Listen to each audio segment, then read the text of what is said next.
اللہ اس علم میں سے کچھ حصہ حضرت موسیٰ علیہ السلام کو سکھانا چاہتے تھے۔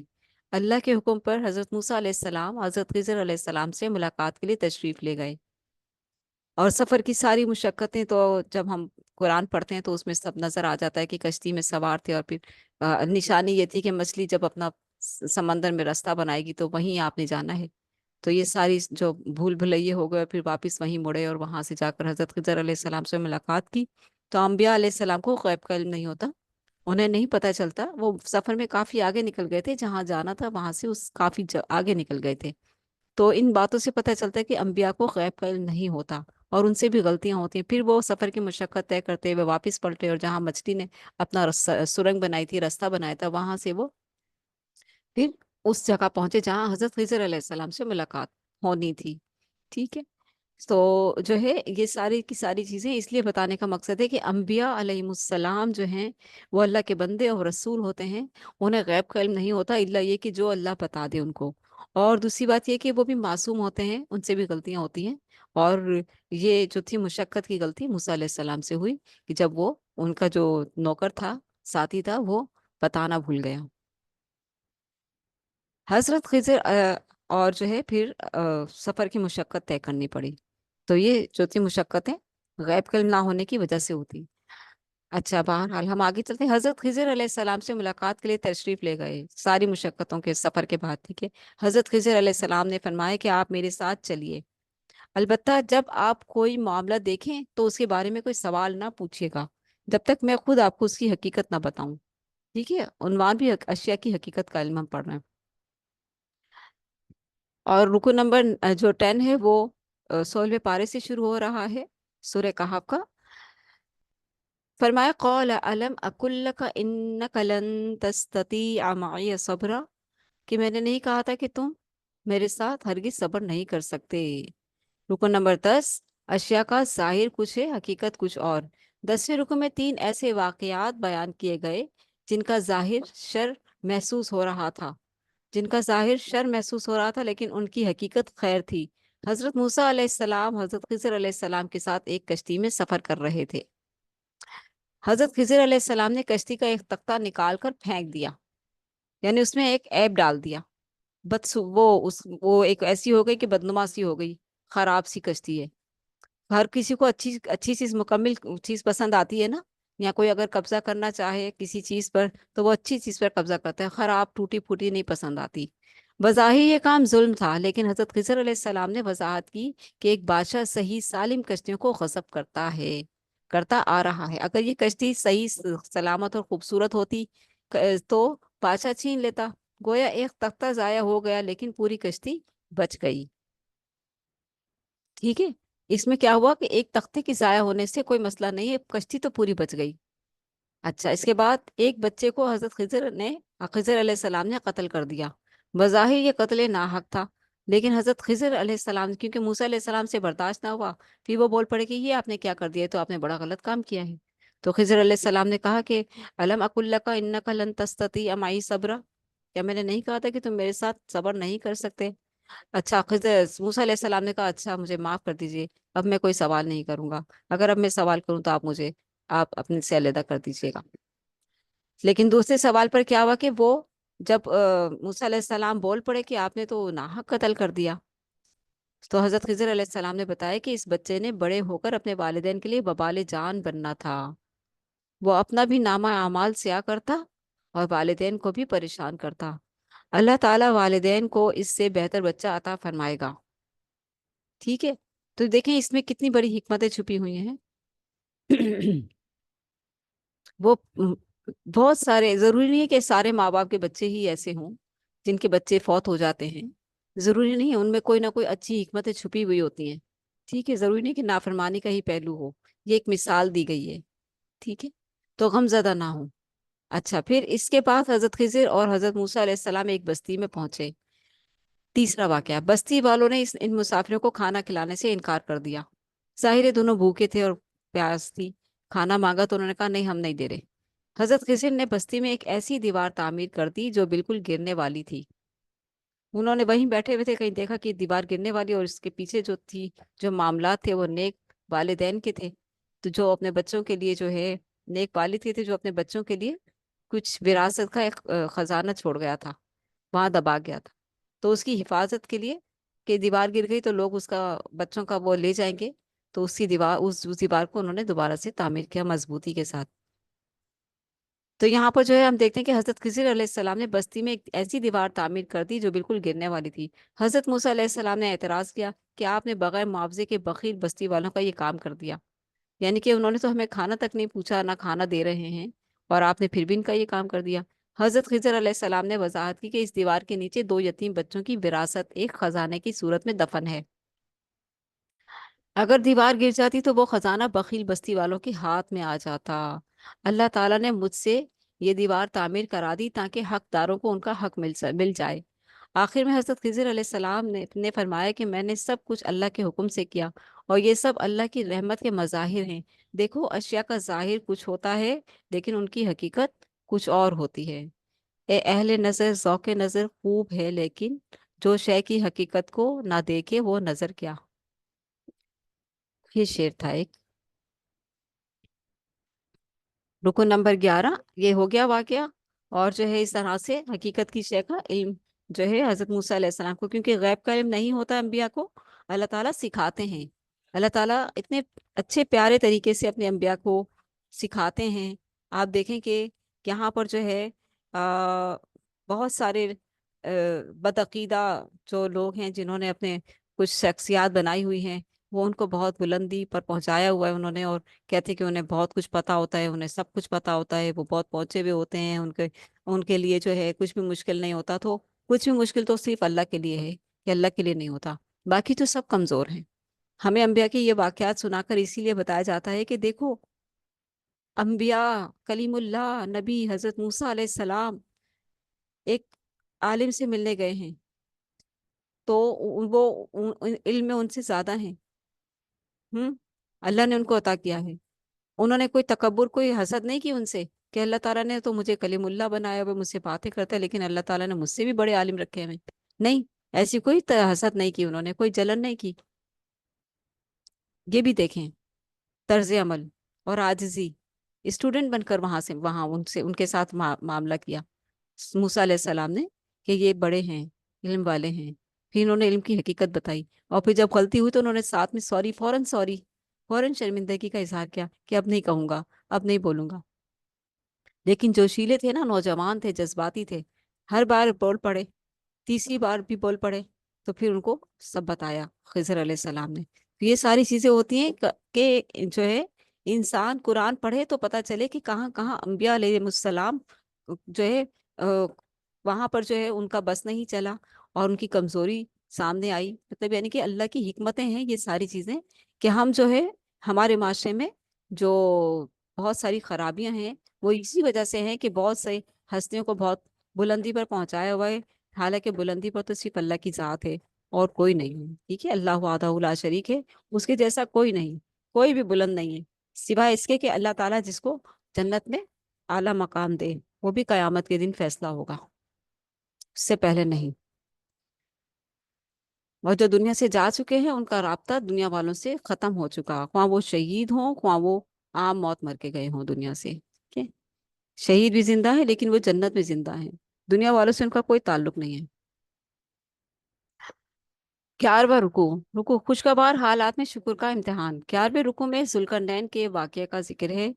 یہ دیکھیں پیچھے غار والوں کا ہم ذکر پڑھ کے آئے ہیں اور پھر ذوالقرنین کا ذکر، جیسے کہ کل ہم نے بتایا تھا کہ مکہ والے علماء یہود علماء کے پاس گئے اور انہوں نے آپ صلی اللہ علیہ وسلم کا ذکر کیا کہ مکہ میں ایک شخص آیا ہے، محمد نامی شخص ہے، وہ اپنے آپ کو اللہ کا رسول کہتا ہے، کیا تمہاری کتابوں میں ایک ایسے رسول کی نشاندہی کی گئی تھی؟ تو انہوں نے کہا ہاں، نشاندہی تو ہوئی بھی ہے، ایک رسول نے آنا تو ہے۔ اچھا، وہ اپنے آپ کو اللہ کا رسول کہتا ہے، تو جاؤ اس سے یہ 3 سوال پوچھو کہ روح کے بارے میں، روح کیا ہے، اور دوسرا سوال کہ وہ غار والے کون تھے، اور تیسرا سوال کہ وہ جس نے مشرق سے مغرب تک سفر کیا تھا وہ کون تھا۔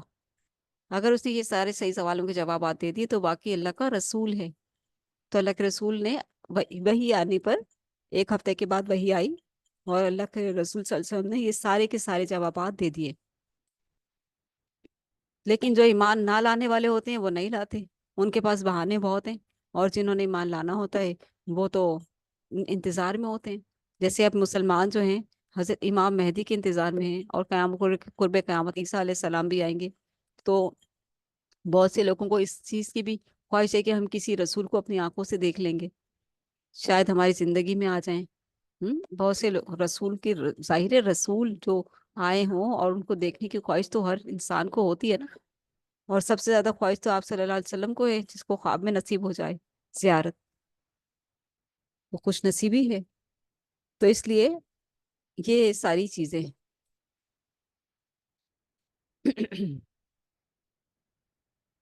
خوشگوار حالات میں شکر کا امتحان۔ 11ویں رکو میں ذوالقرنین کے واقعے کا ذکر ہے۔ ذوالقرنین انتہائی نیک بادشاہ تھے، اللہ نے انہیں ہر طرح کی نعمتوں سے نواز کر امتحان لیا۔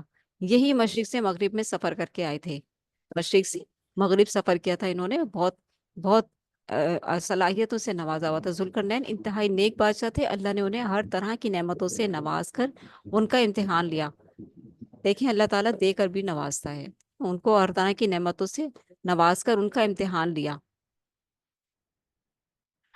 کیسا امتحان؟ ذوالقرنین عیش میں یاد خدا سے غافل نہ ہوئے اور اللہ کی شکر کی روش اختیار کی۔ انہوں نے 3 مہمات سر کی۔ ہر مہم میں جب کسی علاقے پر قبضہ کیا تو لوگوں سے یہی کہا کہ اگر تم دیکھ رہو گے تو ہم تمہارے ساتھ نرمی کریں گے، اگر تم اللہ کی نافرمانی کرو گے تو ہم بھی سختی کریں گے اور اللہ بھی تمہیں سخت عذاب دے گا۔ یہ ہوتی ہے نیک انسان کی روش، نیکی کی دعوت دینا اور نیکی پر اس کو اکسانا، کہ اگر تم نے نیکی میں تھوڑی بہت بھی ہیرا پھیری کی، اگر تم نیک رہو گے تو ہم تمہارے ساتھ نرمی کریں گے، اور اگر تم نے نافرمانی کی تو پھر ہم بھی تمہارے ساتھ سختی کریں گے، ٹھیک ہے۔ اور پھر یہ بھی کہا کہ اور اللہ بھی پھر تمہیں سخت عذاب دے گا، یعنی کہ پھر بچ نہیں پاؤ گے نہ ہم سے نہ اللہ سے۔ تو یہ ایسی زبردست بادشاہت تھی جو اللہ تعالیٰ نے ان کو عطا کی تھی ذوالقرنین کو۔ رکو نمبر 12، سب سے زیادہ خسارے میں کون ہے؟ اب آخری رکو ہم پڑھنے جا رہے ہیں سورہ کہف کا، اس کے بعد ہم دعائے نور پڑھیں گے۔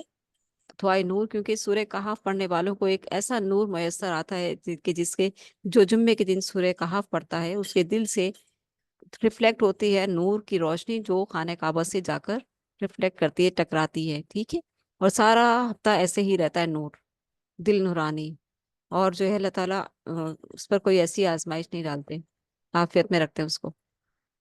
تو اس جو ہے دعا نور پڑھا کریں جب سورہ کہف پڑھیں تو۔ سب سے زیادہ خسارے میں کون ہے؟ شروع میں بھی آپ صلی اللہ علیہ وسلم سے مخاطب ہوئے اللہ تعالیٰ سورہ کہف میں، فَلَعَلَّكَ بَاخِعٌ نَفْسَكَ عَلَىٰ آثَارِهِمْ، کہ آپ اپنی جان کو ہلاک کر دیں گے ان مشرکین مکہ کے پیچھے جنہوں نے آپ کی بات ماننے سے انکار کر دیا ہے۔ آپ اپنا کام کیے جائیے، آپ کا کام صرف دعوت دینا ہے، ہدایت دینا ہمارا کام ہے، تسلی دی، ٹھیک ہے، مکی صورت ہے۔ اب آخر میں پھر آپ صلی اللہ علیہ وسلم سے مخاطب کہ آخر میں آخری رکوع میں آگاہ کیا گیا کہ سب سے زیادہ خسارے میں وہ لوگ ہیں جن کی ساری محنتیں صرف دنیا کے لیے لگ رہی ہیں، بد نصیب گمان کر رہے ہیں کہ وہ کامیابیاں حاصل کر رہے ہیں، یعنی کہ کاروبار میں اضافہ ہو رہا ہے، کاروبار پھیل رہا ہے، دولت میں اضافہ ہو رہا ہے اور اثاثہ ایجاد بڑھ رہے ہیں، یہ ساری نعمتوں میں اضافہ ہو رہا ہے، تو وہ سمجھے کہ ہم کامیاب ہیں۔ ایسے لوگ ان تمام آیات کا کفر کر رہے ہیں جن میں دنیا پرستی کی مذمت ہے۔ ضمیر کو مطمئن کرنے کے لیے اگر جزوی نیکیاں کرتے بھی ہیں تو ان کی کوئی حقیقت نہیں، جزوی حقیقت۔ روز قیامت یہ نیکیاں بے وزن ہوں گی، ثابت ہوں گی۔ جزوی نیکیت کیا ہے؟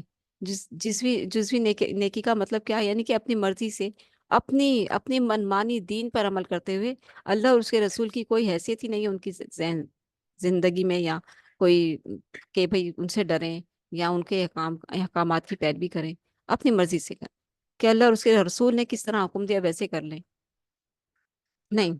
مشرکین مکہ کس طرح سے خانہ کعبہ کی خدمت کیا کرتے تھے، صفائی ستھرائی کرتے تھے، حاجیوں کی خدمت کرتے تھے، جزوی تھی نا نیکیاں، جزوی نیکیاں تھی۔ رسول موجود ہے، اللہ کو بھی مانتے ہیں، لیکن نہ اللہ کی مانتے ہیں نہ رسول کی سنتے ہیں، اپنی مرضی کرتے ہیں، تو ایسی نیکیوں کی کوئی حیثیت نہیں، ٹھیک ہے۔ روز قیامت یہ نیکیاں بے وزن ثابت ہوں گی، البتہ جن لوگوں نے آخرت کو ترجیح دی وہ جنت میں ہوں گے۔ جزوی نیکی یعنی کہ دنیا ہی کی کمانے کے لیے کی گئی، اور اس میں اللہ اور اس کے رسول کا کوئی نام نہیں ہے، اور جو آخرت کے لیے کرتا ہے وہ اللہ اور اس کے رسول کے طریقے کو پہلے سیکھتا ہے، سمجھتا ہے کہ کیسے کرنا ہے، پھر اسی طریقے سے اللہ کو راضی کرنے اور رسول صلی اللہ علیہ وسلم کی اطاعت کے مطابق وہ عمل کرتا ہے تاکہ اس کی آخرت بن جائے، ٹھیک ہے، روزے قیامت یہ نیکیاں بے وزن ہوں گی جو جزوی نیکیاں کرتے ہیں۔ البتہ جن لوگوں نے آخرت کو ترجیح دی وہ جنت میں ہوں گے۔ جنت کی نعمتیں ایسی ہیں کہ کبھی بھی ان سے نہیں جی بھرے گا، کبھی بھی وہاں کوئی نہیں اکتائے گا۔ ہم دنیا سے اکتاتے ہیں کیا؟ کہ دنیا سے کسی کا دل چاہتا ہے کہ ہم مر کے چلے جائیں جلدی سے؟ کسی کا دل چاہتا ہے کیا؟ کتنی دل میں بسی ہوئی نا دنیا۔ صحت دے اللہ، زندگی دے یا اللہ، مانگتے ہیں نا اللہ تعالیٰ سے صحت مند زندگی، تندرست فرما، لمبی زندگی دے، مانگتے ہیں نا، دنیا کے کتنے حریص ہیں۔ ہم؟ تو جو ہے یہ ساری چیزیں، حالانکہ یہاں پہ دنیا میں پھر بھی انسان اکتا جاتا ہے، ایک دن ایک ہفتہ پورا بریانی نہیں کھا سکتا، کہے گا ارے بھائی ہٹاؤ اس کو، میں نہیں کھا سکتا، کوئی سبزی لاؤ، کوئی دال چاول لاؤ، کوئی ترکاری لاؤ۔ ہم؟ تو اس طرح سے ہوتا ہے نا، اکتاہٹ آ ہی جاتی ہے۔ تو جو ہے یہ ساری چیزیں ہیں، لیکن وہاں بھرے گا نہیں جی، وہاں جی نہیں بھرے گا، وہ ایسی جگہ ہے۔ آخری آیت میں حکم دیا گیا کہ جو اللہ کے سامنے حاضری کی تیاری کرنا چاہتا ہے، اسے چاہیے کہ اچھے اعمال کرے، اچھے اعمال کرے، اللہ ہی کی بندگی کرے، یعنی اس کی اطاعت کرے، اور سب سے زیادہ محبت اسی سے کرے۔ سب سے زیادہ محبت کس سے کرے؟ اللہ سے کرے۔ کیوں؟ کیونکہ جس نے اتنی ساری نعمتیں دی ہیں وہی اس چیز کا حقدار بھی ہے کہ اسی سے محبت کی جائے نا، اسی سے محبت کی جائے، کیوں کسی اور سے کی جائے؟ ویسی محبت جیسی اس سے کرنی چاہیے۔ اب دیکھیں ایک آیت میں پڑھ رہی ہوں، اس کو غور سے ترجمہ سنیے گا، یہ آیت بہت امپورٹنٹ ہے، اور یہ آپ لوگ اوروں کو بھی سنائے کریں۔ اللہ اسی آخری رکوع کی آیت میں پڑھ رہی ہوں، پھر ہم آگے بڑھیں گے سورہ دعائے نور پڑھ کے۔ افا حسب الذین کفروا ان یتخذوا عبادی من دونی اولیاء انا اعتدنا جہنم للکافرین نزلا۔ اولیاء کا ذکر آیا ہے یہاں پر، اولیاء، ٹھیک ہے، اولیاء یہاں پر ہمارے معاشرے میں اولیاء اللہ کی کتنی اہمیت اور وہ ہے، یعنی کہ اگر صحیح طریقے سے ہے تو ہم ان کا احترام کرتے ہیں اور ان کے لیے دعائیں مغفرت کرتے ہیں بس، ٹھیک ہے، ان کو اچھے الفاظ سے یاد کرتے ہیں کہ وہ نیکی کر کے چلے گئے دنیا سے، اور جو ہے انہوں نے بہت اچھے اچھے کام کیے۔ اور دوسرے لوگ، دوسرا طریقہ کیا ہے اولیاء اللہ کا؟ وہ بہت پہنچے ہوئے ہیں، ان کا ہم تو ان کے واسطے وسیلے سے مانگتے ہیں اور وہ ہمیں دیتے ہیں اللہ سے لے کر، تو یہ حرام طریقہ ہے۔ اب یہ حرام طریقے کا اللہ تعالیٰ نے قرآن مجید میں مذمت کی ہے، یعنی کہ یہ اس حرام طریقے کو پسند نہیں کیا۔ اب اللہ تعالیٰ کا شکوہ سنیں، اللہ تعالیٰ کیا کہہ رہے ہیں؟ تو کیا یہ لوگ جنہوں نے کفر اختیار کیا ہے، یعنی مشرکین مکہ جنہوں نے اللہ کے رسول کی بات نہیں مانی، یہ خیال رکھتے ہیں کہ مجھے چھوڑ کر میرے بندوں کو اپنا کارساز بنا لیں؟ یہ دیکھیں، یہ قرآن کی آیت کا ترجمہ پڑھ رہی ہوں میں اپنی باتیں نہیں کر رہی یہاں پر، اس لیے میں آپ سے کہہ رہی ہوں کہ یہ آیت جو ہے آپ لوگ پڑھیں اور لوگوں کو سنائیں۔ اللہ تعالیٰ شکوہ کرے تو کیا یہ لوگ جنہوں نے، کیونکہ مشرکین مکہ کا شکوہ اس وقت مکی صورتوں میں ہوا ہے، اسی طرز کے لوگ آج بھی موجود ہیں اس دنیا میں۔ اللہ تعالیٰ نے قیامت تک کے طرز عمل والے لوگوں کے لیے، جو مشرکین مکہ جیسے یا مدینہ جیسے لوگوں کے جو طرز عمل تھے منافقوں جیسے، ان سب کی ساری چیزیں قرآن مجید میں جمع کر دی ہیں تاکہ قیامت تک کے تمام لوگ اپنا محاسبہ کر لیں کہ ہم کہیں اس کیٹیگری میں تو نہیں آتے، کہیں ہمارا معاملہ اس کیٹیگری والے لوگوں میں تو نہیں آ جاتا، کہیں ہم اس طرح کے مسلمان تو نہیں بنے پھر رہے۔ یہ بہت بڑی گہری باتیں ہیں جو قرآن مجید سے ہمیں ملتی ہیں، ٹھیک ہے، تو ہمیں جو ہے سمجھنی چاہیے یہ بات۔ میں نئے آنے والوں سے درخواست کروں کہ اپنے مائک میوٹ کر لیا کریں کلاس میں آنے کے بعد۔ چلیے میں میوٹ کر دیتی ہوں، بہت امپورٹنٹ بات ہو رہی ہے یہاں پر۔ چلیے میں نے مائکس تو کر دیے ہیں میوٹ، ابھی بھی آواز آ رہی ہے، اللہ اکبر۔ اچھا چلیے، تو ہم جو ہے بات کر رہے تھے اللہ تعالیٰ کے شکوے کی کہ تو کیا یہ لوگ جنہوں نے کفر اختیار کیا ہے، یعنی اللہ اور اس کے رسول کی بات نہیں مان رہے اور اپنے بزرگوں کی اس میں لگے ہوئے ہیں، تعظیم میں لگے ہوئے، یہ خیال رکھتے ہیں کہ مجھے چھوڑ کر، یعنی اللہ کو چھوڑ کر، اللہ کہہ رہے کہ مجھے چھوڑ کر میرے بندوں کو اپنا کارساز بنا لیں؟ ہم نے ایسے کافروں کی ضیافت کے لیے جہنم تیار کر رکھی ہے، اللہ اکبر۔ یہ الفاظ بڑے ہی، دیکھیے یہاں پر اولیاء کا ذکر آیا ہے، اولیاء کے ساتھ دو طرح کے معاملے میں آپ لوگوں کو شروع میں بتا چکی ہوں، ایک صحیح والا اور ایک غلط والا، ٹھیک ہے۔ غلط والا وہ ہے جو اللہ تعالیٰ سے ان کو واسطے وسیلے بنا کر مانگنا ہے، ان کے مزار بنانے ہیں اور ان کے نام کے لنگر بانٹنے ہیں کہ یہ خوش ہوں گے تو یہ قیامت کے دن ہماری سفارش کریں گے، تو ان کو خوش کرنے کے لیے لنگر بانٹنا حرام ہے، ٹھیک ہے، نظر و نیاز صرف اللہ کے نام کی ہے۔ تو پھر اللہ تعالیٰ کہہ رہے ہیں کہ اے نبی ان سے کہیے کیا ہم تمہیں بتائیں کہ اپنے اعمال میں سب سے زیادہ ناکام اور نامراد لوگ کون ہیں؟ وہ کہ دنیا کی زندگی میں جن کی ساری سعی جد و جہد راہ راست سے بھٹکی رہی، اور وہ سمجھتے رہے کہ وہ سب سب کچھ ٹھیک کر رہے ہیں، ہے نا، سب کچھ ٹھیک ہے، اللہ اور اس کے رسول کے طریقے پر نہیں آ رہے اور اپنی منمانی کا دین بنا رکھا ہے، اپنی بزرگ ہستیاں بنا رکھی ہیں کہ یہی ہمیں بخشوا دیں گے۔ تو یہ وہ لوگ ہیں جنہوں نے اپنے رب کی آیات کو ماننے سے انکار کیا اور اس کے حضور پیشی کا یقین نہ کیا، اس لیے ان کے سارے اعمال ضائع ہو گئے۔ قیامت کے روز ہم انہیں کوئی وزن نہ دیں گے، اس کی ان کی جزا جہنم ہے، اس کفر کے بدلے جو انہوں نے کیا، اور اس مذاق کی پاداش میں جو وہ میری آیات اور میرے رسولوں کے ساتھ کرتے رہے۔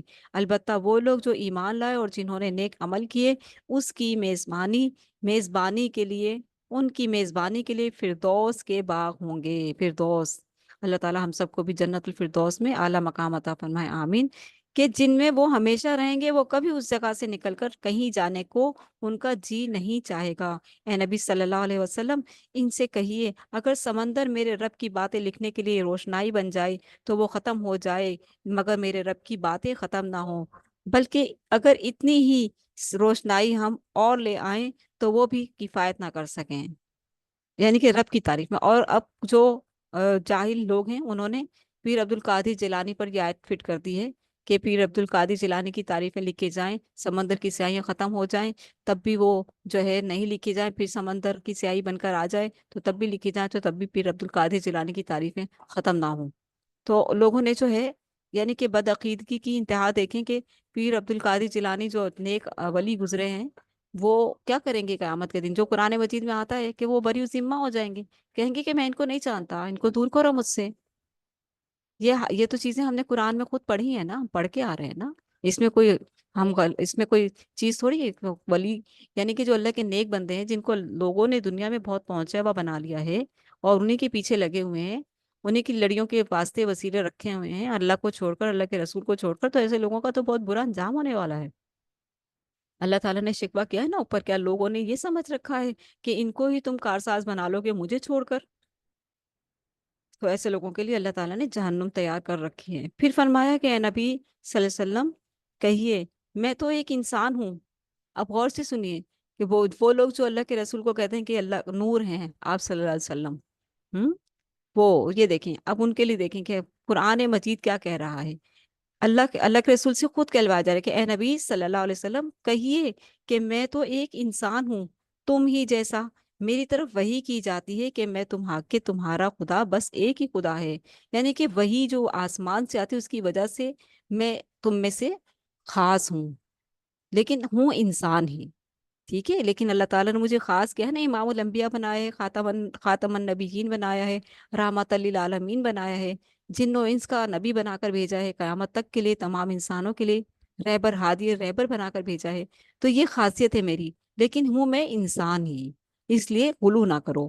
اللہ کے رسول صلی اللہ علیہ وسلم اپنی وفات کے آخری دنوں میں رو رو کے دعائیں کیا کرتے تھے، صحابہ کرام کو جمع کرتے تھے، کہتے تھے دیکھو میرے پیارے ساتھیوں، میرے بعد کلو مت کرنا، میری قبر کو عرس کا مت بنانا، مزار مت بنا دینا میری قبر کو کہ لوگ آ کر یہاں کا طواف کریں، میں اس بات سے ڈرتا ہوں کہ میری قبر کو عرس گاہ نہ بنایا جائے۔ اور دوسری بات یہ کہ میرے بعد اہل کتاب کی طرح مجھے بھی رب کے ساتھ، اللہ کے ساتھ مت ملا دینا، اللہ کی صفات میں مت ملا دینا مجھے، میں رسول ہوں، اللہ کا بندہ اور اس کا رسول ہوں۔ تو اللہ کے رسول یہ دو باتیں بار بار کرتے تھے، بار بار کرتے تھے، روتے جاتے تھے اور اپنی امت کے لیے دعائیں مغفرت کرتے جاتے تھے۔ تو وہ رسول جو ہمارے لیے اتنا رو کر گئے ہیں اور ہمارے لیے اتنی اتنی کانشیس ہو کر گئے ہیں کہ یہ میرے ساتھ ایسے مت کرنا ورنہ تم ہلاک ہو جاؤ گے، برباد ہو جاؤ گے، جیسے دوسری قومیں ہلاک اور برباد ہو گئی جنہوں نے اپنی انبیاء کے ساتھ ایسا کیا، تم مت کرنا میرے ساتھ۔ اور آج نبی کی بات وہ یاد ہی نہیں ہے کسی کو کہ میری قبر کو عرس گاہ مت بنانا۔ آج تو کروڑوں کی تعداد میں عرس بنے ہوئے ہیں، ہم؟ وہ آپ صلی اللہ علیہ وسلم سے بڑھ کر ہو گئے کیا؟ جب آپ نے اپنی قبر کو مزار بنانے سے منع کر دیا تو اس کے آپ کے بعد کون باقی بچا؟ کسی کی اتنی حیثیت ہے کہ جس کے مزار بنا کر تعظیمیں کی جائیں؟ یہی تو حرام چیز ہے، حرام راستہ ہے، مشرکین مکہ کا طریقہ جو تھا وہ چلتا چلا جا رہا ہے۔ اسی لیے تو قرآن مجید قیامت تک کے لیے آئی ہے کہ اپنے آپ کی اصلاح کر لو۔ فرمایا نبی صلی اللہ علیہ وسلم کہہ دیجئے کہ میں تو ایک انسان ہوں تم ہی جیسا. کل انما انا بشر مثلکم یوحا الی انما الہکم الہ واحد، کہ میری طرف تو وہی کی جاتی ہے کہ تمہارا خدا بس ایک ہی خدا ہے. بس جو کوئی اپنے رب کی ملاقات کا امیدوار ہو اسے چاہیے کہ نیک عمل کرے اور بندگی میں اپنے رب کے ساتھ کسی کو شریک نہ کرے. مدد میں، دعا میں رب کو پکارے، رب کی مدد مانگے، رب سے مدد مانگے، رب سے بیٹے مانگے، رب سے شفا مانگے، رب سے بزنس مانگے، رب سے ہر بات کرے، رب سے لاڈیاں کرو. رب ہے نا دینے کے لیے.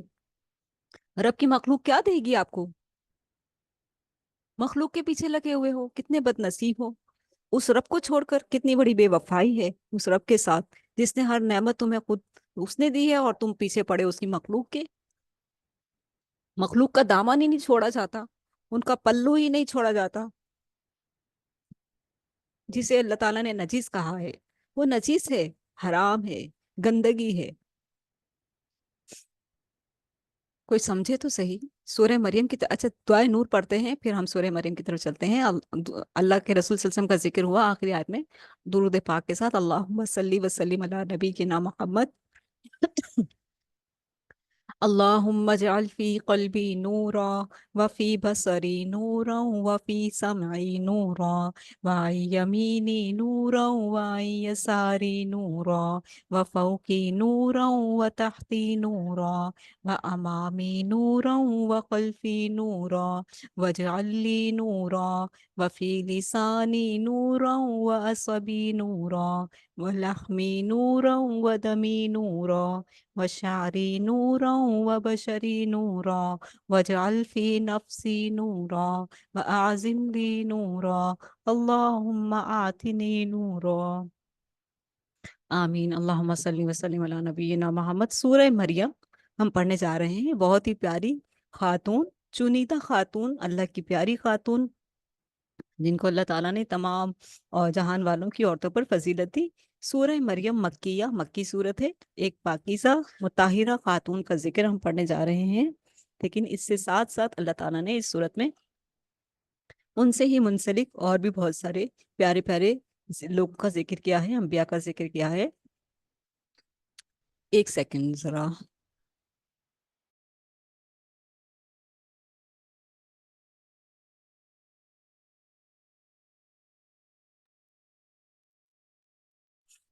اچھا تو شروع کی ایک دو آیات پڑھ لیتی ہوں، بڑی پیاری ہے، دل میں خوب جانے والی. بسم اللہ الرحمن الرحیم. کاف ہا یا عین صاد.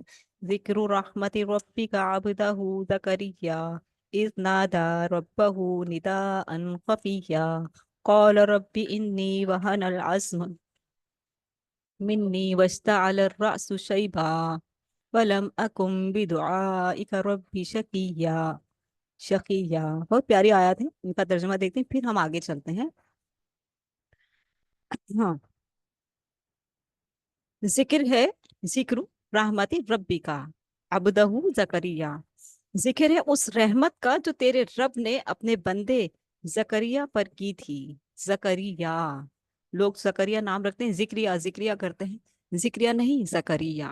ٹھیک ہے، یہاں اپنی پروننسیشن درست کر لیں. اچھا پھر دوبارہ ذکر ہے اس رحمت کا جو تیرے رب نے، اے حبیب صلی اللہ علیہ وسلم، جو آپ کے رب نے اپنے پیارے بندے زکریہ پر کی تھی جب اس نے اپنے رب کو چپکے چپکے پکارا. اس نے عرض کیا اے پروردگار میری ہڈیاں تک گل گئی، یعنی کہ گھل گئی ہیں، یعنی کہ میں اور سر بڑھاپے سے جھکا جا رہا ہے، بھڑک اٹھا ہے. اے پروردگار میں کبھی تجھ سے مانگ کر نامراد نہیں رہا. ولم اکم بدعائک ربی شقیہ، کہ اے اللہ میں تجھ سے مانگ کر کبھی نامراد نہیں رہا ہے. کتنی عاجزی کے الفاظ ہیں نا. تجھ سے مانگا تو میں کبھی نامراد تو نہیں رہا میرے مالک. مجھے اپنے پیچھے اپنے بھائی بندوں کی برائیوں کا خوف ہے، یعنی کہ میں دنیا سے چلا جاؤں گا، بوڑھا ہو چکا ہوں، تو میرے بعد والوں کی مجھے فکر ہے کہ کہیں وہ بہک نہ جائیں، کہیں وہ بہک نہ جائیں. اور کہا اور میری بیوی بانجھ ہے، تو مجھے اپنے فضل خاص سے ایک وارث عطا کر دے جو میرا وارث بھی ہو اور آلے یعقوب کی میراث بھی ہو. اور اے پروردگار تو اس کو یعنی جو فرزند مجھے عطا کرے اس کو ایک پسندیدہ انسان بنا کہ بنانا اور پسندیدہ انسان بنانا. جواب دیا گیا، اللہ نے جواب دیا ایسا کریے ہم تجھے ایک لڑکے کی بشارت دیتے ہیں، اللہ اکبر، جس کا نام یحییٰ ہوگا. یہ خوبصورت الفاظ تھے، اور اللہ تعالیٰ کی جو بندے ہیں پیارے بندے، اور وہ اللہ سے باتیں کرتے ہیں اور اللہ تعالیٰ جواب دیتا ہے. ٹھیک ہے. انبیاء کرام کا روح پرور ذکر ہم پڑھنے جا رہے ہیں. انبیاء کرام کا روح پرور ذکر.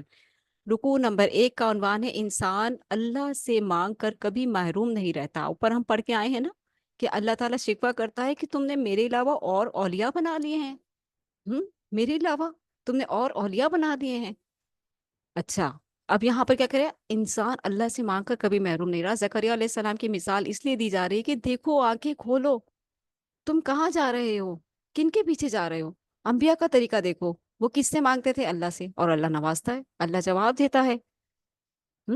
فقال ربکم ادعونی استجب لکم. اپنے رب کو فرمایا، اپنے رب کو پکارو، وہ تمہیں جواب دیتا ہے.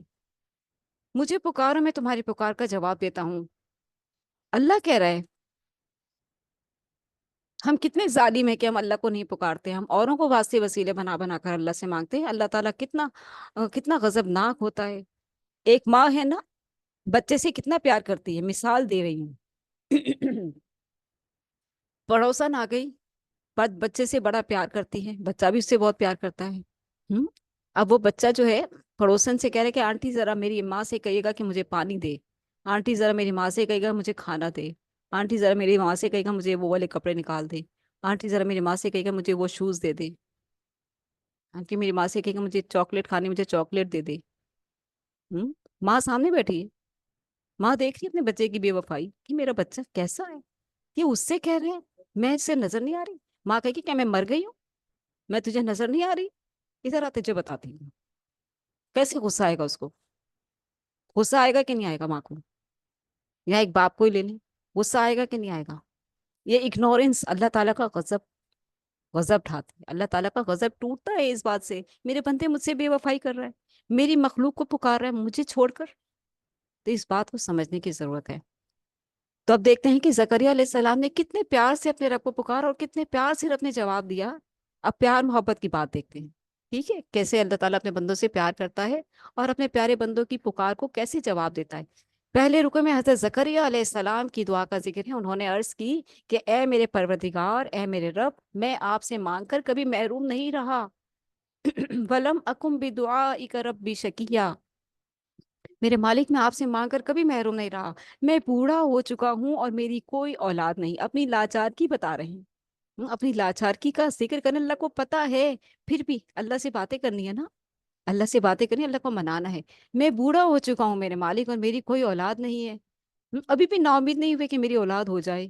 میرے رشتہ داروں میں سے کوئی ایسا نظر نہیں آتا جو میرے بعد خدمت دین کے مشن کو جاری رکھے. فکر کیا تھی کہ کہیں لوگ بھٹک نہ جائیں، میرے جانے کے بعد کہیں لوگ غیر اللہ کی عبادت کی طرف نہ چلے جائیں، کیونکہ وہ بڑا دھوکے باز شیطان اچکنے کے لیے بیٹھا ہے. فکر آ رہی ہے کہ میرے بعد کہیں غلط لوگ بھٹک نہ جائیں جن کی میں نے اتنی تربیت کی. اچھا، پھر کہنے لگے میری بیوی بھی بانجھ ہے، میں بھی بوڑھا ہو گیا، میری بیوی بانجھ ہے. مجھے اپنے پاس سے ایسا بیٹا عطا فرما جو دین کی خدمت کرتا رہے.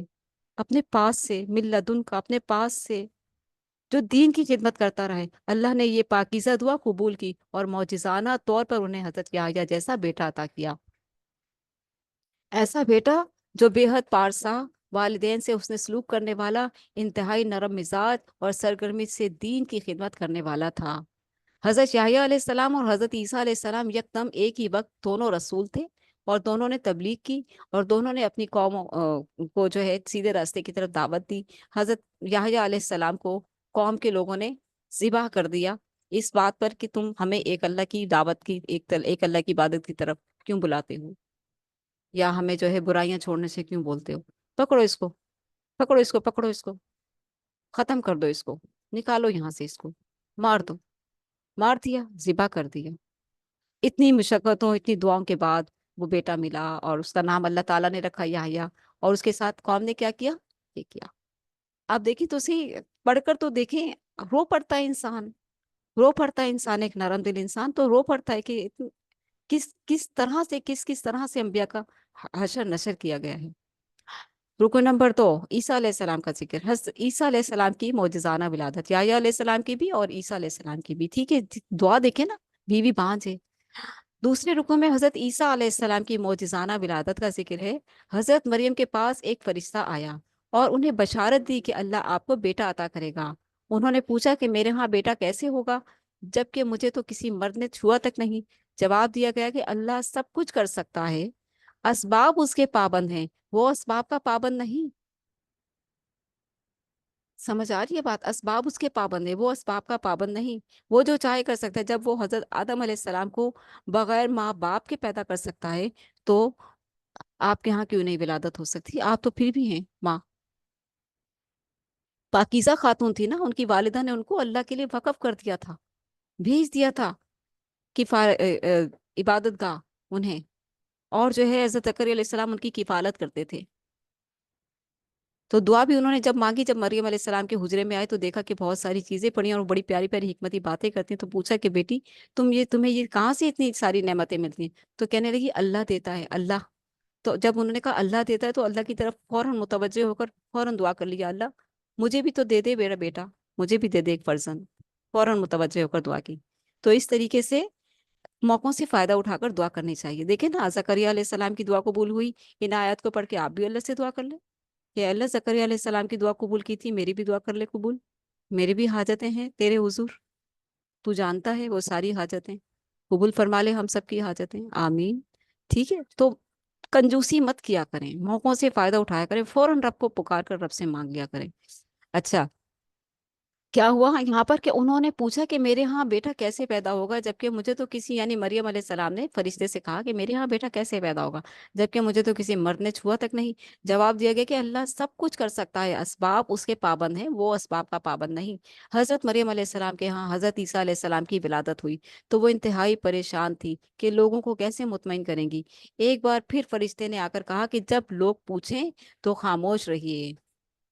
جب لوگ پوچھے، روح القدوس آئے تھے حضرت مریم علیہ السلام کے پاس، انہوں نے دور کھڑے ہو کر حضرت مریم علیہ السلام کے پہلو میں روح پھونکی، اور جس طرح سے وہ پریگننٹ ہوئی اور جو ہے حضرت عیسیٰ علیہ السلام کی ولادت ہوئی، اور ولادت کے ٹائم پر حضرت مریم اس قدر تکلیف اٹھاتی ہے، عورت بچے کی پیدائش کے وقت اس وقت اتنی شدید تکلیف اٹھاتی ہے کہ انہوں نے کہا کہ کاش میں مر ہی گئی ہوتی، وہ یہ کہہ رہی تھی۔ تو اس لیے ماؤں کی بڑی قدر کیا کریں، ٹھیک ہے؟ پیدائش ایسی آسان نہیں ہوتی۔ اچھا، پھر یہ بات اس لیے کر رہے ہیں کہ یہ سیکھنے کی بات تھی، اصلاحی بات تھی۔ تو انہوں نے کہا جب حضرت عیسیٰ علیہ السلام کی ولادت ہوئی تو لوگوں کو کیسی مطمئن کریں گی، پریشان ہوئے۔ ایک بار پھر فرشتے نے آ کر کہا کہ جب لوگ پوچھیں تو خاموش رہیے گا، کچھ مت کہیے گا۔ بچے کو اٹھا کر آئیں قوم کے پاس، ہم تو قوم نے ان کو تانا دیا۔ ظاہر ہے یہ انسان، یہ جو معاشرے کے لوگ ہوتے ہیں، یہ تو عورت پر تو ویسے ہی کیچڑ اچھالنا بہت آسان ہوتا ہے، اس کو بد کردار کہنا اس کے لیے، قوم کے لیے بہت آسان ہوتا ہے، لوگوں کے لیے۔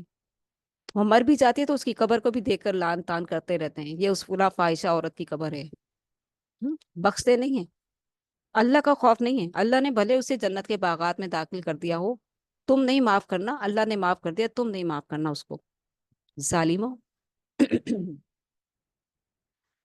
تو ایک بار پھر فرشتے نے آ کر اماں مریم سے کہا کہ جب لوگ پوچھیں تو خاموش رہیے گا اور بچے کی طرف اشارہ کر دیجیے گا۔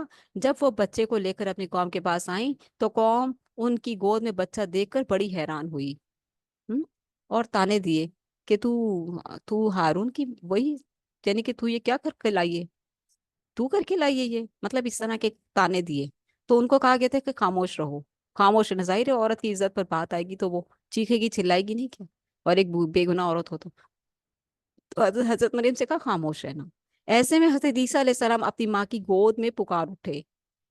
موسیٰ عیسیٰ علیہ السلام گود میں بول رہے ہیں، چھوٹا سا بچہ آواز نکال کر بول رہے، قوم کے لوگ سن رہے ہیں، انی عبد اللہ، میں اللہ کا، بے شک میں اللہ کا بندہ ہوں۔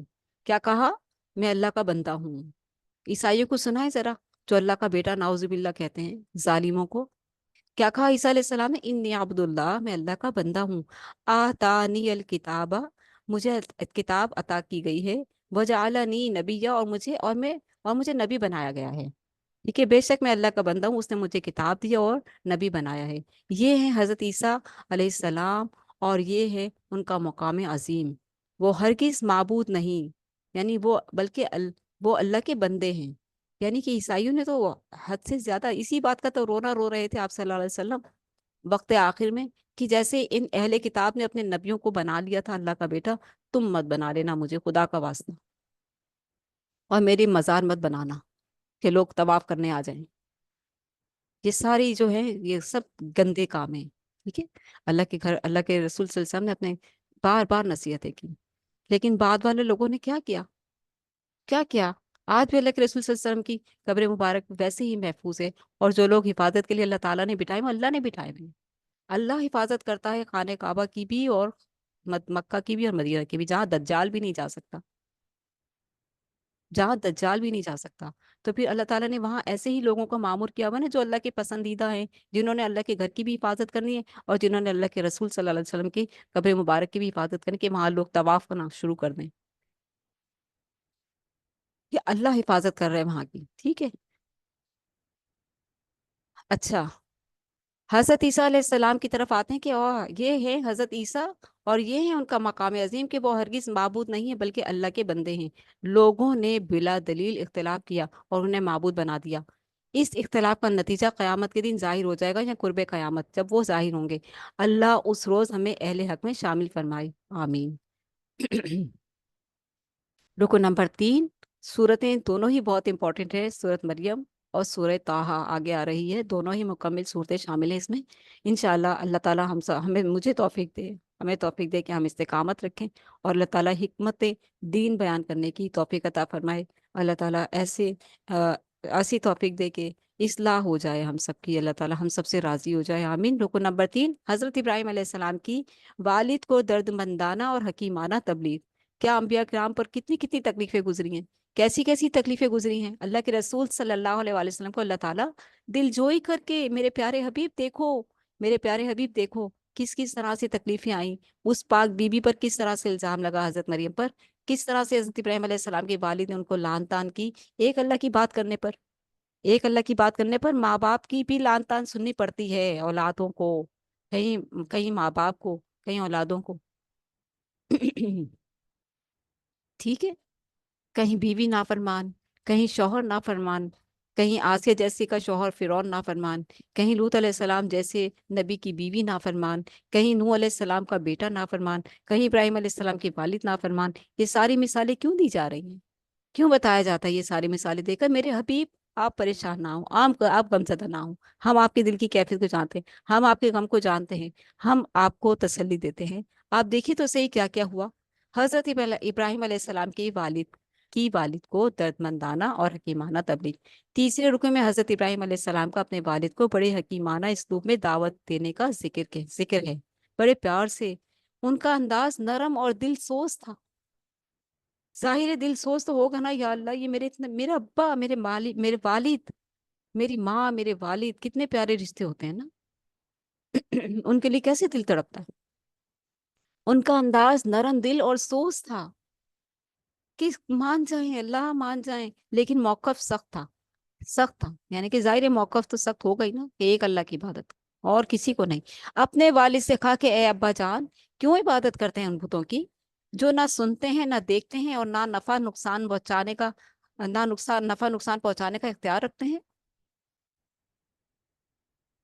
بت یعنی بزرگ، ٹھیک ہے، میری پیروی کیجیے، کیونکہ مکی صورت ہے، مشرکین مکہ کو بھی سنائی جا رہی تھی نا یار، کہ ابراہیم علیہ السلام کو تم بہت مانتے ہو، تم ابراہیم علیہ السلام کو بہت مانتے ہو، تو ان کا طریقہ نہیں دیکھا تھا کہ انہوں نے کیسے بت توڑے تھے، انہوں نے اپنے والد سے کیا کہا تھا، کس طرح سے انہوں نے بت توڑے تھے، اور تم نے پھر وہی بت بنا لی اور کہتے ہو ابراہیم کو تو ہم مانتے ہیں۔ کیسے مانتے ہو؟ تو پھر دوبارہ یہاں پر تسلسل لیتے ہیں کہ ابراہیم علیہ السلام نے کہا کہ والد، آپ ان بتوں کو پوچھتے ہیں، ان بتوں کی عبادت کرتے ہیں جو نہ سنتے ہیں، نہ دیکھتے ہیں، اور نہ نفع و نقصان پہنچانے کا اختیار رکھتے ہیں۔ میری پیروی کیجیے، میں آپ کو اللہ کی توفیق سے سیدھی راہ کی طرف لے جاؤں گا۔ اللہ کی توفیق سے، دیکھیں، یہ نہیں کہ میں لے جاؤں گا، یہ جو میں ہوتی ہے نا، یہ کسی رسول میں نہیں ہے، ساتھ میں اللہ کی توفیق لازمی ہے۔ اللہ کی توفیق، اللہ کی مدد، اللہ کی طرف نگاہ، اللہ کی طرف توجہ، اللہ کی طرف رخ، کوئی اور نہیں۔ کسی کی رسی لڑی کوئی پیر بابے نہیں، اللہ، یہ ہے ایمان۔ میری پیروی کیجیے، میں آپ کو اللہ کی توفیق سے سیدھی راہ کی طرف لے جاؤں گا۔ اگر آپ نے ایسا نہ کیا تو شیطان کے ساتھ ہی قرار پائیں گے، کیونکہ انسان تو جنگ میں جنگی کیفیت میں ہے نا، وہ چاہتا ہے کہ انسان میری عبادت کریں، یعنی کہ شیطان کی بات مانیں گے تو ظاہر ہے اللہ کو چھوڑ کر کسی اور کے آستانے پر جائیں گے نا۔ اللہ کا در چھوڑا تو شیطانی آستانہ آ گیا، وہاں بظاہر انسان ہے لیکن وہ شیطان کا گڑھ ہے۔ تو کہنے لگے کہ آپ کو اللہ کی توفیق سے سیدھی راہ کی طرف لے جاؤں گا، اگر آپ نے ایسا نہ کیا تو شیطان کے ساتھ ہی قرار پائیں گے اور اس کے ساتھ برے انجام سے دو چار ہوں گے۔ والد نے غصے میں کہا کہ اے ابراہیم، میرے گھر سے نکل جاؤ ورنہ میں تمہیں سنگسار کر دوں گا۔ اللہ اکبر! والد کے لیے پریشان ہے کہ کہیں جہنم میں نہ چلے جائیں میرے ابا۔ ان کو بچانے کے لیے اللہ کی توفیق سے دعوت دی، نہیں مانا۔ کتنا بڑا غم لگا ہوگا، کتنا بڑا صدمہ لگا ہوگا۔ حضرت ابراہیم علیہ السلام سلام کہہ کر گھر سے نکل گئے۔ جب وہ مشرک والدین سے کٹے تو اللہ نے حضرت اسحاق علیہ السلام جیسا بیٹا اور حضرت یعقوب جیسا پوتا عطا فرمایا۔ پھر رہتی دنیا تک ان کا بڑا اچھا تذکرہ لوگوں کی زبانوں پر جاری و ساری کر دیا۔ حضرت اسحاق کے بیٹے یعقوب، یعقوب کے بیٹے یوسف، یوسف علیہ السلام اپنے 12 بھائیوں کے ساتھ مصر میں آباد ہو گئے، مصر میں آباد ہوئے، اور پھر بنی اسرائیل کی جو پوری چین چلی، پے در پہ رسولوں کا سلسلہ چلا۔ موسیٰ علیہ السلام، پھر داؤد علیہ السلام، پھر ان کے بیٹے سلیمان علیہ السلام، پھر اور انبیاء بیچ میں، اور پھر بنی اسرائیل میں آخری رسول عیسیٰ علیہ السلام پر سلسلہ آ کر ختم ہوا۔ اس کے بعد جا کر اللہ تعالیٰ نے بنی اسماعیل میں اپنے پیارے حبیب محمد رسول اللہ صلی اللہ علیہ وآلہ وسلم کو مبعوث فرمایا۔ رکو نمبر 4، انبیاء کرام علیہ السلام کا ذکر حسین۔ کیوں نہ کرے اللہ تعالیٰ اپنے پیارے بندوں کا خوبصورت ذکر۔ چوتھے رکوع میں 4 انبیاء کا ذکر مبارک ہے۔ ان انبیاء علیہ السلام میں حضرت موسیٰ علیہ السلام، حضرت ہارون ان کے بھائی، ہارون علیہ السلام حضرت موسیٰ کے بھائی تھے، حضرت اسماعیل علیہ السلام حضرت ابراہیم علیہ السلام کے بڑے بیٹے، اور حضرت ادریس علیہ السلام۔ سب سے پہلے درس و تدریس کا کام حضرت ادریس علیہ السلام نے کیا تھا، ٹھیک ہے۔ یہ آدم علیہ السلام کے بعد شیش علیہ السلام، اور پھر تیسرے یا چوتھے نمبر پر ادریس علیہ السلام آتے ہیں، ٹھیک ہے۔ اچھا، انبیاء کرام علیہ السلام کی عظمتوں کے بعد کے بیان کے بعد ارشاد ہوا کہ یہ وہ نیک بندے تھے کہ جب ان کے سامنے اللہ کی آیات کی تلاوت کی جاتی تو وہ روتے روتے سجدے میں گر جاتے۔ اس رکوع میں آیت سجدہ آ رہی ہے، آپ لوگ جو ہے اگر آسانی ہو تو سجدے میں جا سکتے ہیں، سجدہ کر سکتے ہیں، اور جو ہے اگر نہیں تو پھر دور قرآن کی بات کر لیجئے گا، ٹھیک ہے۔ روتے روتے سجدے میں گر جاتے تھے۔ البتہ ان کی امتوں میں بعض ایسے ناخلف لوگ آئے کہ جنہوں نے نمازیں ضائع کر دیں اور خواہشات کی پیروی کی۔ نمازیں ضائع کر دیں، ٹھیک ہے۔ نمازیں ضائع کرنا کوئی معمولی چیز نہیں۔ نماز کا ذکر کیوں آیا ہے؟ نماز اللہ تعالیٰ سے مومن کی معراج ہے، ملاقات ہے، اس لیے اس ملاقات کو خوش نصیبی سمجھ کر ادا کیا کریں کہ میری رب سے ملاقات کا وقت ہے اس وقت، اور اسی خوشو خضوع کے ساتھ نماز پڑھا کریں۔ اور خواہشات کی پیروی کی، یعنی کہ البتہ ان کی امتوں میں بعض ایسے ناخلف لوگ آئے کہ جنہوں نے نمازیں ضائع کر دیں اور خواہشات کی پیروی کی۔ اللہ ہمیں اس جرم سے محفوظ فرمائے، آمین۔ البتہ سچی توبہ کرنے والوں کے لیے بشارت ہے کہ اللہ انہیں معاف فرما دے گا اور جنتوں کی نعمتوں سے سرفراز فرمائے گا۔ اللہ تعالیٰ نے سورہ فاتحہ میں شروع میں ہی کہہ دیا، الحمدللہ رب العالمین الرحمن الرحیم۔ رحمان اور رحیم دو صفات بتا دی ہیں کہ میں رحمان بھی ہوں اور رحیم بھی ہوں، تو اس لیے میرے بندے مایوس مت ہو جانا، لا تقنطوا من رحمت اللہ، میری رحمت سے مایوس مت ہو جانا۔ اور جو ہے موقع کے ساتھ ہی میں وہ 100 قتل کرنے والے شخص کا بھی ذکر کروں گی جس نے 100 قتل کیا اور پھر اس کے دل میں ندامت ہوئی، کس طرح سے اس نے توبہ کی اور کس طرح سے اس کی بخشش ہوئی۔ یہ واقعہ بھی ہم رکھیں گے وقت کی مناسبت سے انشاءاللہ۔ مشرکین کے اعتراضات کا جواب، مکی صورت ہے، مشرکین کی طرف اب دھیان آیا 5ویں رکوع میں، ٹھیک ہے۔ اوپر انبیاء کا خوبصورت ذکر کیا اور اب مشرکین کی طرف، کیونکہ ابراہیم علیہ السلام کے والد مشرک تھے، مشرکین کی ذکر باپ آ رہا ہے۔ 5ویں رکوع میں مشرکین مکہ کے چند اعتراضات کا ذکر ہے۔ وہ کہتے تھے کہ کیسے ممکن ہے کہ مرنے کے بعد انسان کو دوبارہ زندہ کیا جائے، یہ ایک نہ ماننے کا بہانہ تھا۔ جواب دیا گیا کہ انسان پہلے تھا ہی کیا؟ تھا ہی نہیں۔ جواب دیا کہ انسان پہلے تھا ہی نہیں، اللہ نے اسے وجود بخشا، وہی اللہ اسے دوبارہ بنائے گا، نہ صرف بنائے گا بلکہ اس سے اس کے عمل کے بارے میں باز پرس کرے گا کہ کیا کر کے آئے ہو، پھر مجرموں کو جہنم میں جھونک دے گا۔ وہ پوچھتے تھے کہ بتاؤ کس کی محفل کو بڑے بڑے سرداروں کی موجودگی زیادہ بارونق بنا دیتی ہے، یعنی وہ محفلوں پر فوقیت دیتے تھے کہ سرداروں کی بڑے بڑے سرداروں کی محفلیں تو بڑی بڑی جمی ہوئی محفلیں ہیں، اور غریب غربا حقیروں فقیروں کی محفلیں تو ایسی ہیں بس خاموش خاموش، جن میں محمد صلی اللہ علیہ وسلم جو محمد صلی اللہ علیہ وسلم کے ساتھ ہیں تو وہ محفلوں سے موازنہ کر رہے ہیں نا اہل۔ وہ پوچھتے تھے کہ بتاؤ کس کی محفل کو بڑے بڑے سرداروں کی موجودگی اور زیادہ بارونق بنا دیتی ہے، اور کس کی محفل میں صرف غربا فقراء ہی دکھائی دیتے ہیں؟ جواباً ارشاد ہوا، اللہ نے جواب دیا۔ اللہ جواب دیتا ہے نا، اپنے نبی کی تذلیل تو برداشت نہیں کرے گا اللہ، آسمانوں پہ بیٹھا ہے، دنیا والے مشرکین مکہ رسول اللہ صلی اللہ علیہ وسلم کی تذلیل کر رہے ہیں، تکبیر کر رہے ہیں، تکذیب کر رہے ہیں، اللہ تعالیٰ فوراً جواب دیتا ہے۔ کیسے وہ خاموش رہے؟ میرے حبیب کو تکذیب کرتے ہو، میرے حبیب کی تکذیب کرتے ہو۔ جواباً ارشاد ہو کہ ماضی میں کئی قوموں کو ہلاک کیا گیا، بہت ساری قوموں کو میں نے ہلاک کیا ہے، تم بھی اپنی خیر مناؤ، کہ جن کے سرداروں کی محفلیں بڑی شاندار تھیں، کیا وہ سردار ان کو عذاب سے بچا سکے؟ اہمیت سرداری اور مال کی نہیں، اچھے کردار کی ہے۔ اس کے بعد ان کا دعویٰ نقل ہوا کہ جس طرح ہمیں اب پھر آگے مشرکین مکہ ماننے کے نہ ماننے کے 100 بہانے، ٹھیک ہے، ان کا دعویٰ نقل ہوا کہ جس طرح ہمیں اس دنیا میں بہت کچھ عطا کیا گیا ہے، اسی طرح اگر آخرت آئی تو وہاں بھی عطا کر دیا جائے گا۔ یعنی کہ جیسے اللہ نے ہمیں دنیا میں دی، وہ اللہ کو مانتے تھے، جیسے اللہ نے ہمیں دنیا میں دیا ہوا ہے سب کچھ، ویسے ہی وہاں بھی دے دے گا، کیونکہ ان کو بزرگوں کی برکات بہت یقین تھا نا، بزرگوں کی برکات پہ بہت یقین تھا، اور اللہ کو بھی مانتے تھے کہ اللہ تعالیٰ نے جب ہمیں یہاں بزرگوں کی برکتوں سے اتنا سب کچھ دیا ہوا ہے تو وہاں بھی دے دے گا، نعوذ باللہ۔ ٹھیک ہے، یہاں یہ تھی گہرائی ان کی، کیونکہ ایک اللہ کی طرف آ نہیں رہے تھے نا، بزرگوں کو چھوڑنا نہیں چاہتے تھے، تو یہ دعویٰ انہوں نے کیا۔ کہتے ہیں کہ اس کے بعد ان کا دعویٰ نقل ہوا کہ جس طرح ہمیں اس دنیا میں بہت کچھ عطا کیا گیا ہے، اسی طرح اگر آخرت آئی تو وہاں بھی عطا کر دیا جائے گا، ہم محروم نہیں رہیں گے، وہاں بھی بزرگوں کی برکتیں ہمارے ساتھ ہوں گی۔ اچھا، جواب کے طور پر مطالبہ کیا گیا کہ اپنے دعوے کا ثبوت پیش کرو۔ اللہ کا ضابطہ تو یہ ہے کہ جو نیکی کرے گا انعام پائے گا، اور جو اللہ کی نافرمانی کرے گا برباد ہوگا۔ ثبوت تو پیش کرو، کیا ثبوت ہے تمہارے پاس؟ پھر ان کے پاس کیا ثبوت تھا؟ کچھ بھی نہیں، لیکن ماننا بھی نہیں ہے، ماننا بھی نہیں۔ رکن نمبر 6، کسی کو اللہ کی اولاد قرار دینا بدترین شرک ہے، بدترین۔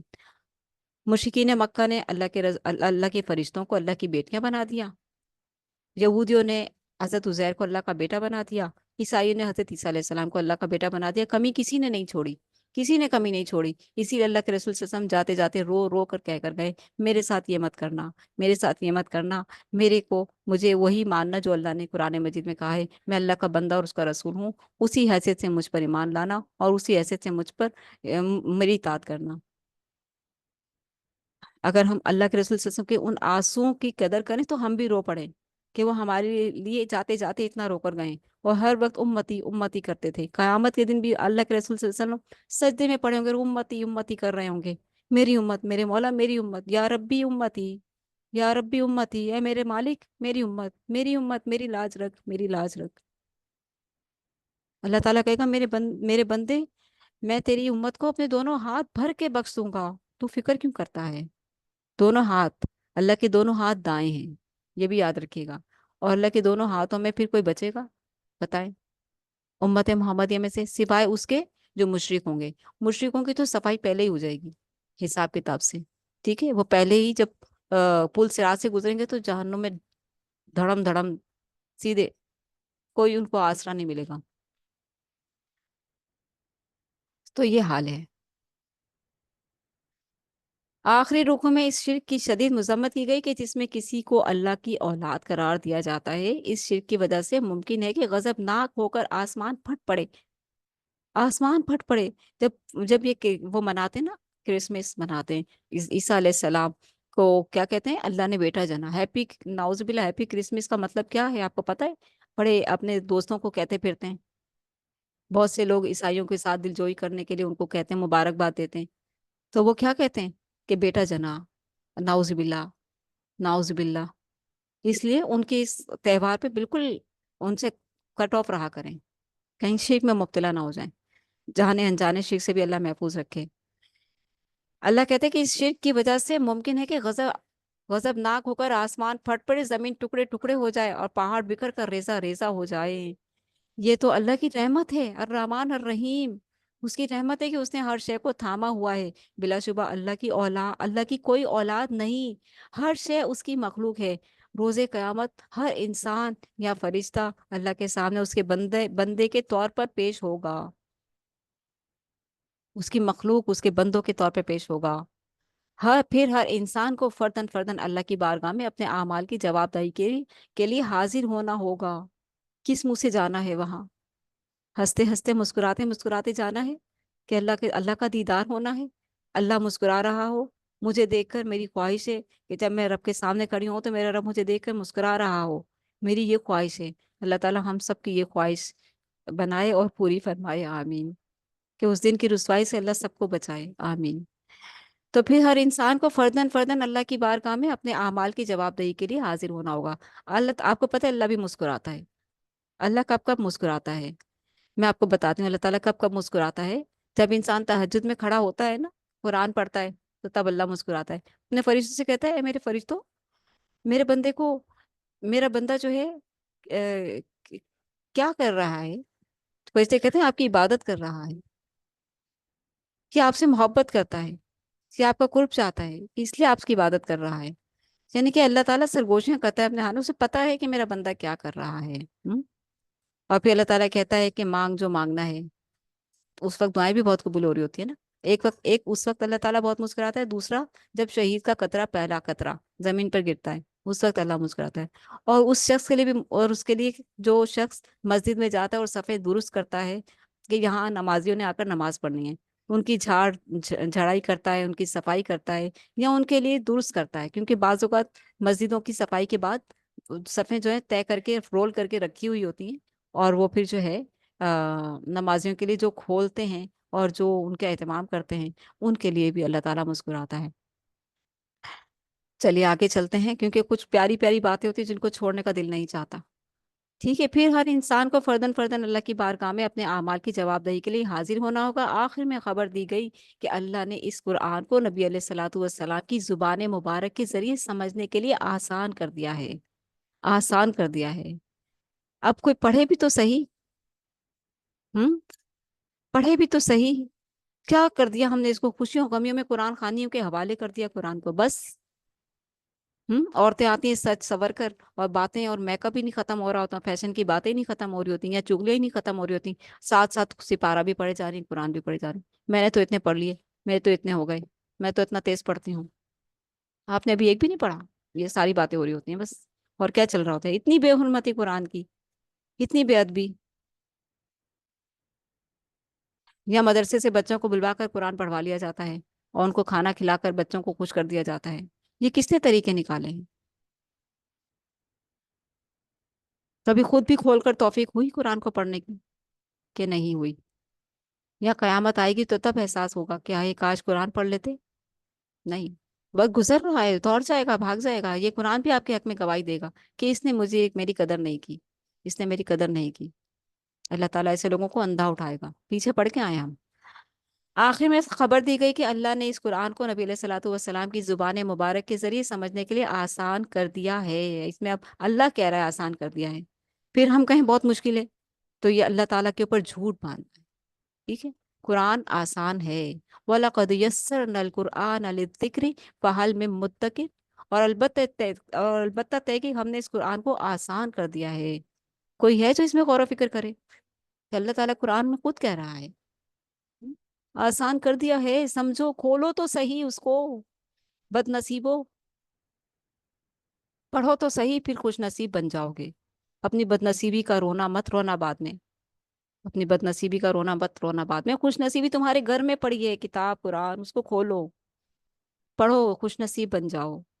آپ علیہ الصلوۃ والسلام کو چاہیے کہ اسی قرآن کے ذریعے صالحین کو اچھے اجر کی بشارت دیں، اور حق کے دشمنوں کو برے انجام کی وعید سنائیں۔ ایسے بد نصیبوں کو موقع نہیں ملتا کہ وہ دنیا میں دوبارہ آ کر گناہوں کی ترافی کر سکیں۔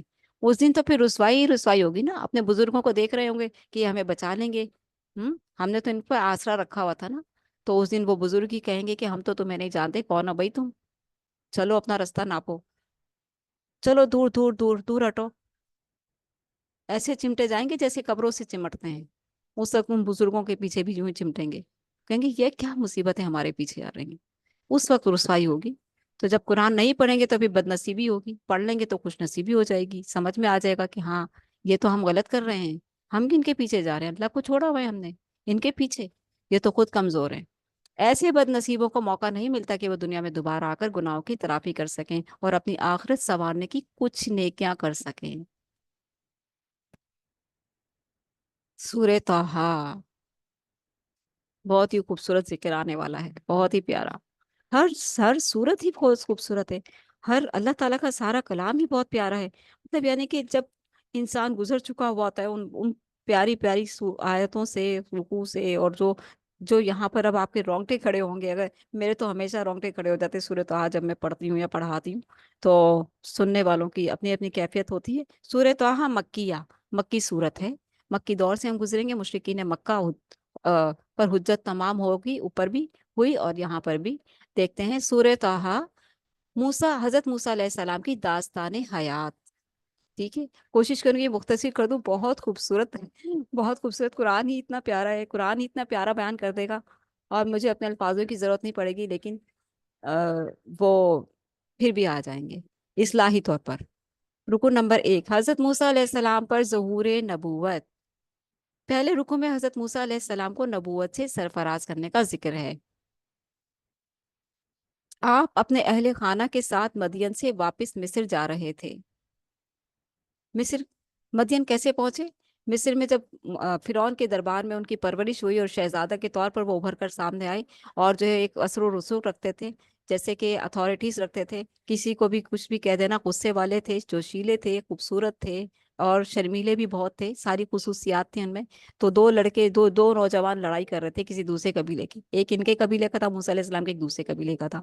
تو جو ہے دیکھا کہ لڑ رہے ہیں، وہ مدد کے لیے پکار ہے، جو ان کے قبیلے کا تھا موسیٰ علیہ السلام کے، تو مدد کے لیے آگے بڑھے، ایک رکھ کے گھونسا مارا، وہ وہیں ڈھیر ہو گیا، وہی مر گیا۔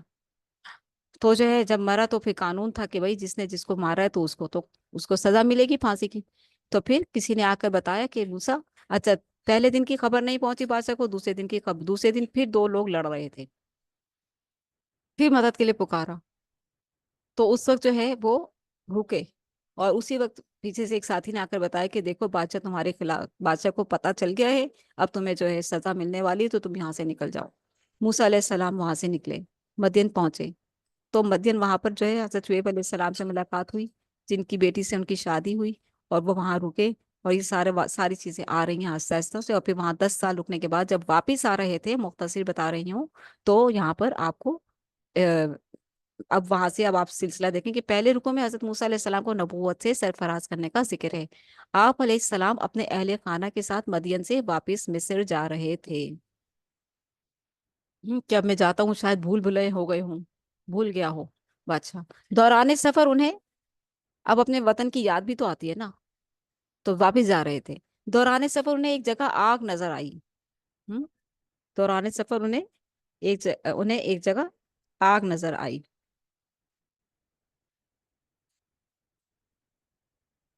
اللہ اکبر۔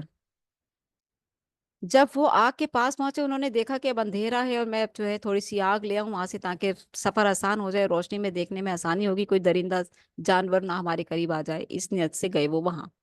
جب وہ آگ کے پاس پہنچے تو اللہ کی طرف سے آواز آئی کہ اے موسیٰ، اللہ اکبر، کیا موسیٰ، اس طرح سے اللہ سبحانہ تعالیٰ نے ان کو پکارا۔ فلما اتا فلما اتاها نودي یا موسیٰ انی انا ربک فاخضع نعلیک انک بالواد المقدس طوی وانا وانا اخترتک فاستمع لما یوحی اننی انا اللہ لا الہ الا انا فاعبدونی واقم الصلاۃ لذکری۔ اللہ اکبر۔ اب یہ ان آیات کا ترجمہ میں پڑھتی ہوں۔ موسیٰ علیہ السلام وہاں پہنچے جہاں آگ لینے کے لیے گئے تھے، وہیں سے تسلسل ہم اپنا شروع کریں گے، ٹھیک ہے؟ ہاں، تو کیا کہا؟ دوران سفر میں جب آگ نہ دے تو جب وہ وہاں آگ کے پاس پہنچے تو اللہ کی طرف سے آواز آئی کہ اے موسیٰ، میں تمہارا رب ہوں، لہٰذا صرف میری ہی بندگی کرو، نماز قائم کرو، میری یاد کے لیے، آخرت آنے والی ہے، اس کی تیاری سے غافل نہ ہونا۔ پھر اللہ نے انہیں کچھ نشانیاں دی، پھر اللہ تعالیٰ نے انہیں کچھ نشانی دی، فرمایا اپنا عصا پھینکو، پوچھا یہ تمہارے ہاتھ میں کیا ہے؟ کہنے لگی یہ میری لاٹھی ہے، جس سے میں جھاڑ جھنکار جنگل سے ہٹاتا ہوں اور اپنی بکریاں چراتا ہوں. کہاں رکھ دو اس کو، عصا پھینکو. عصا پھینکا موسیٰ علیہ السلام، تو وہ اژدہا بن گیا. اللہ اکبر. ڈر کے دوڑے، ڈر کے دوڑے کہ یہاں پر جو ہے، تھوڑا سا میں قرآن قرآن کا لے لوں ذرا، بہت خوبصورت آیات ہیں کہ وہاں پہنچا تو، ایک منٹ، ایک سیکنڈ، جسٹ منٹ.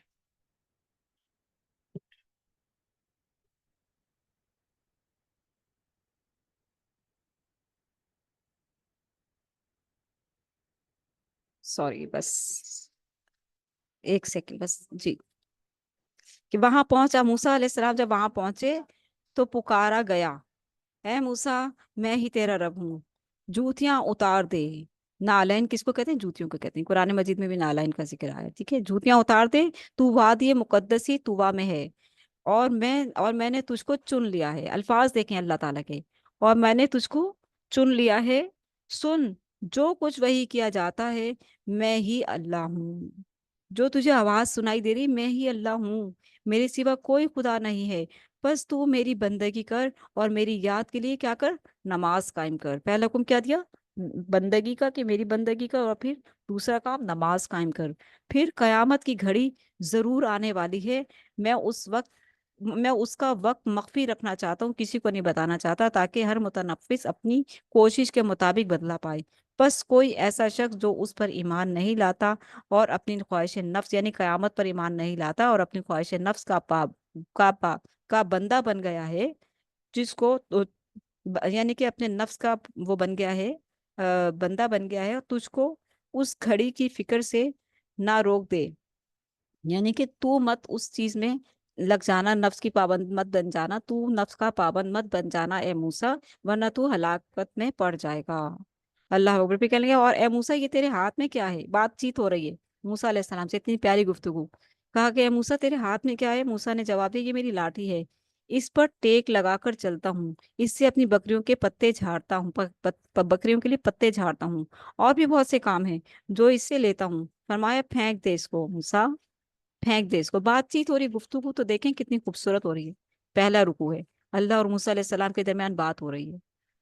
وہ ایک آگ کی روشنی دیکھ کر وہاں پہنچے تو وہاں پر تجلی ہو رہی تھی، بہت خوبصورت سی روشنی اور ہوا تھی، آواز تھی، جو اللہ تعالیٰ سے بات چیت ہو رہی تھی. ٹھیک ہے. اچھا، اس نے عصا پھینک دیا. جب اللہ نے کہا اس کو پھینک دے تو پھینک دیا، اور یکا وہ ایک سانپ تھا جو دوڑ رہا تھا، تو ڈر کر بھاگے. تفاسیر میں آتے کہ موسیٰ علیہ السلام ڈر کر بھاگے تو اللہ تعالیٰ نے کہا ڈرو نہیں، اس کو پکڑ لو. فرمایا پکڑ لے اس کو اور ڈر نہیں، ہم اسے پھر ویسا ہی کر دیں گے جیسی یہ تھی، اور ذرا اپنا ہاتھ اپنی بغل میں دبا، چمکتا ہوا نکلے گا بغیر کسی تکلیف کے. یہ دوسری نشانی ہے، ایک عصا جو ازدا بنا اور دوسرا ید بیدا. یہ دوسری نشانی ہے اس لیے کہ ہم تجھے اپنی بڑی نشانیاں دکھانے والے ہیں. یعنی کہ ابھی تو یہ دو نشانے تجھے دیے، یہ اس لیے اس کے ساتھ تجھے اب اور بڑے بڑے مراحل سے گزاریں گے. ٹھیک ہے، اور بڑے مراحل سے گزاریں گے. چلتے ہیں ہم اپنی اس خلاصے کی طرف، کہ کہا اللہ تعالیٰ نے کہ نماز کی پابندی کرو، میری بندگی کرو، نماز قائم کرو، یاد کے لیے آخرت آنے والی ہے اس کی تیاری کے لیے غافل نہ ہو. پھر اللہ نے انہیں کچھ نشانیاں دی. فرمایا کہ اپنا عصا پھینکو. یہاں عصا پھینکا تو وہ اژدہا بن گیا. پھر کہا کہ اپنا ہاتھ اپنے گریبان میں ڈالو. گریبان سے نکالا تو باہر نکالا تو چمک رہا تھا. فرمایا یہ دو نشانیاں ہیں، ان کے ساتھ فرعون کے پاس جاؤ، وہ سرکشی پر اتر آیا ہے، اسے سیدھے راستے کی طرف آنے کی دعوت دو. موسیٰ علیہ السلام تھوڑا ڈر گئے کہ فرعون کو دعوت میں کیسے دے سکتا ہوں، میں تو ایک مجرم ہوں، مجرم کی حیثیت سے وہاں جاؤں گا، وہ پتہ نہیں میرے ساتھ کیا سلوک کریں گے. لیکن اللہ تعالیٰ تو جانتا ہے نا کہ کیا ہونے والا ہے، غیب کا علم تو اللہ کو پتہ ہے. رکو نمبر 2، حضرت موسیٰ علیہ السلام کی ایمان افروز دعائیں اور ان کی قبولیت. دیکھیں جب بھی کوئی نیک بندہ ہوتا ہے نا، جب جس کو کوئی منصب سونپا جاتا ہے یا کوئی ذمہ داری سونپی جاتی ہے، اللہ کی طرف سے اس کو کوئی ذمہ داری ملی ہے، وہ سمجھ رہا ہے، تو پھر وہ اللہ کا دامن نہیں چھوڑتا اور زیادہ مضبوطی سے تھام لیتا ہے. اللہ کا دامن کیسے مضبوطی سے تھاما جاتا ہے؟ ہر چیز میں اس کو پکارو مدد کے لیے.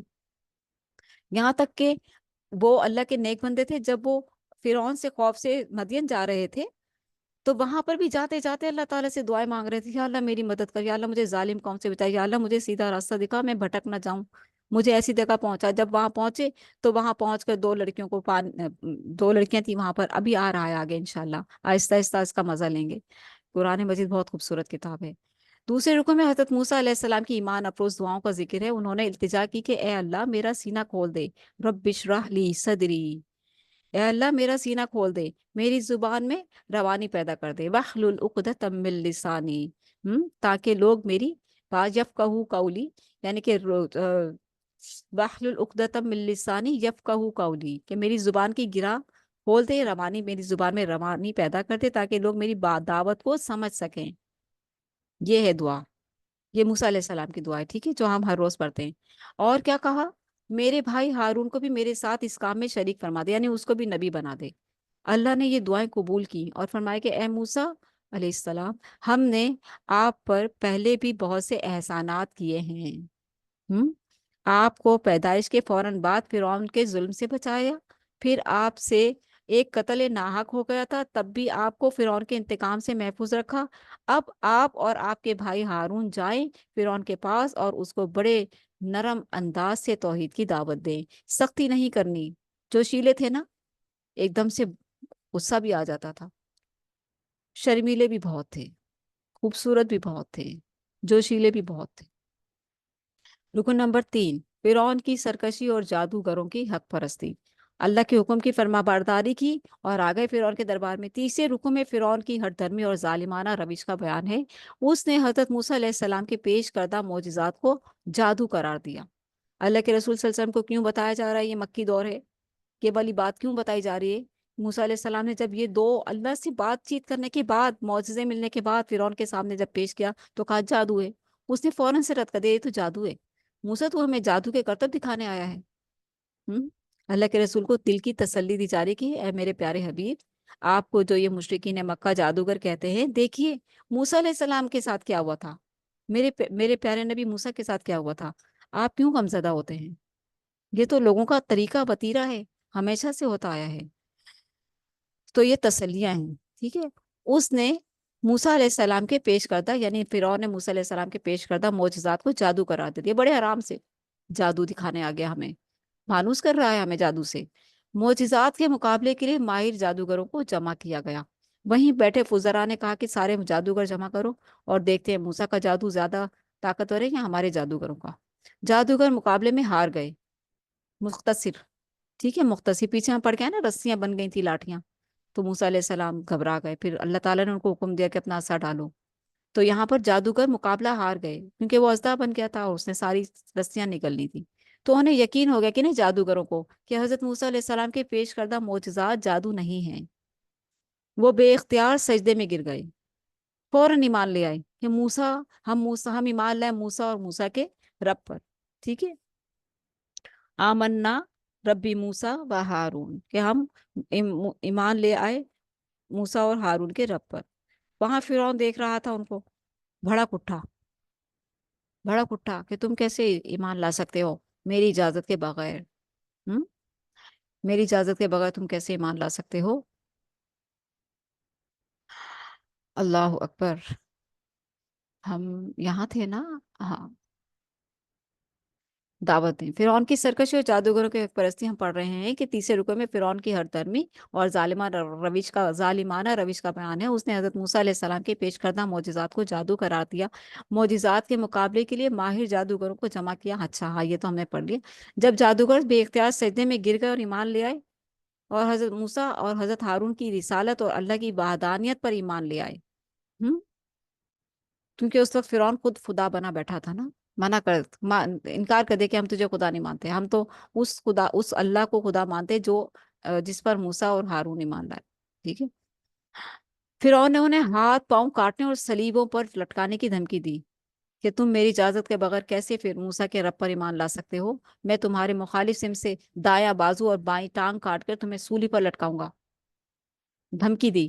جواب میں جادوگروں نے کہا ہم پر حق واضح ہو چکا ہے، ہمیں اللہ نے نور بصیرت دے دی ہے، تم نے جو کرنا ہے کر لو، مار دو ہمیں، مر جائیں گے، مر کے کہاں جائیں گے؟ جنت میں جائیں گے، ہماری تو کامیابی ہے، کامیابی ہی کامیابی ہے۔